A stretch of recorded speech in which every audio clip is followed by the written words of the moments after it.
What do you got next for me here? This is a good one.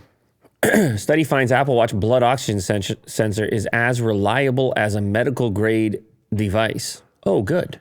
So have you tested this? We can trust it. I can do it live right now if you want. You want to do blood oxygen? I didn't expect to do this, but yeah, sure, I can do that. I have been paying more attention to this stuff just because I had done this video exclusively using the watch. So just having it on more, you start to do this type of thing. I'm going to just have it running on my wrist. Hold as still as you can. I've also been testing out the new Oura Ring. HRV, heart rate variability. Obviously resting heart rate. I've been tracking sleep more. I don't know what it is. I guess I'm into the wearables right now. 98% blood oxygen. Okay. I can accept that. That was quick. It was not bad, right? Yeah. Yeah. Good job. A new validation study published this month puts the blood oxygen feature of the Apple Watch to the test. According to the results of the study, the Apple Watch Series 6, they went all the way back to the Series 6. Well, I assume this one is at least as good, if not better, is able to reliably detect states of reduced blood oxygen saturation in comparison to medical grade pulse oximeters. This is key, actually, because you have any type of disturbance. These can be initial indicators for things that are going wrong with you. Like I was sleeping with the ring on and the ring said, hey, elevated temperature, before I got sick.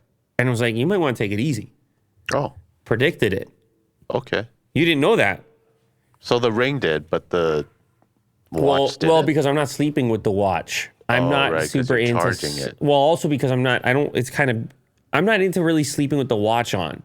It's a little bit less comfortable than the ring. But anyway, we'll get into that in the future. But don't you have like the pillow as well? It's not a pillow. It's not a pillow. It's the mat, the pad. Yeah, but there's no temperature. There isn't? How's it going to get your temperature? Because you're sleeping on it, right? It's underneath the mattress. Oh, it's underneath. I thought it was a pad that you directly You're talking about the Withings one? Yeah. Yeah, it's underneath the mattress. Oh, gotcha. Yeah, you wouldn't want to lie right on top of it. It wouldn't be too pleasant. I like that one because you're wearing nothing.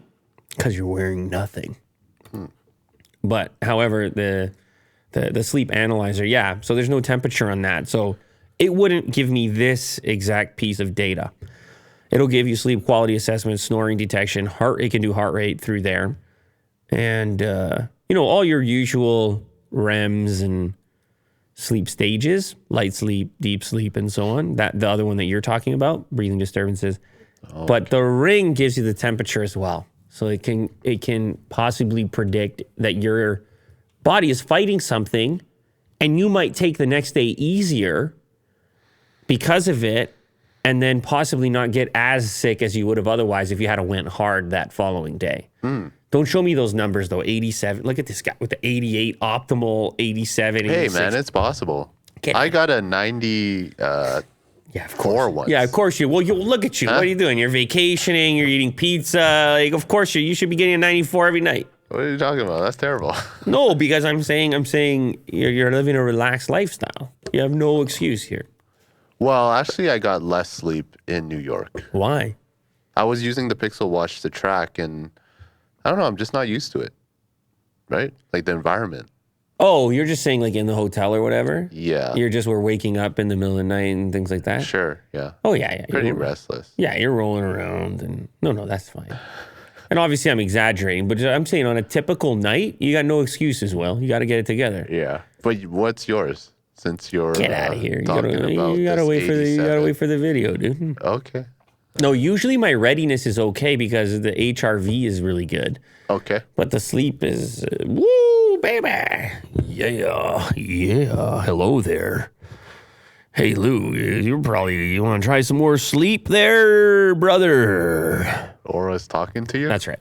That's Aura's voice. Hogan talk? Anyway, I'm glad that it's actually good. And you know how this works with studies. Once they say study, then we all believe it.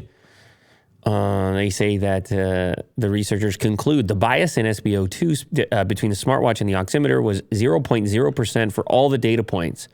The bias for SpO2 less than 90% was 1.2%. The differences in individual measurements between the smartwatch and oximeter within 6% can be expected For SpO2 readings, 90 to 100%, and up to 8% for SpO2 readings less than 90%. So they're saying it's pretty damn close and could be used in that type of setting. So cool body sensors.